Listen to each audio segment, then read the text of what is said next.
Hi friends, అందరూ ఎలా ఉన్నారు? ఈరోజు గోంగూర కొబ్బరి కర్రీ అనేది రెడీ చేద్దాం. నేను 2 కట్టలు గోంగూర తీసుకున్నాను. దీన్ని క్లీన్ చేసుకుని పెట్టుకున్నాను. అలాగే ఉప్పు, కారం, వాటర్ కూడా వేసుకుని నేను దాన్ని ఉడకనిద్దాం. ఉల్లిపాయలు కూడా కట్ చేసుకున్నాను. ఉల్లిపాయలు, పచ్చిమిర్చి కూడా వేసుకుంటున్నాను నేను. దీన్ని ఉడకనిద్దాం మూత పెట్టి. ఇదిగో ఉడికింది కదా. దీన్ని ఉడికిన తర్వాత దీన్ని చల్లారబెట్టి మిక్సీ కూడా పట్టుకుందాం. కొబ్బరి కూడా నేను మిక్సీ పట్టుకున్నాను. ఇప్పుడు తాలింపు పెట్టుకుందాం. మనం పోపు దినుసులు అన్నీ వేసుకుని తాలింపు అనేది రెడీ చేసుకుందాం.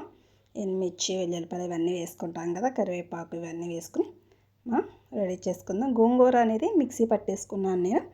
ఈ మిక్సీ కూడా వేసేద్దాం.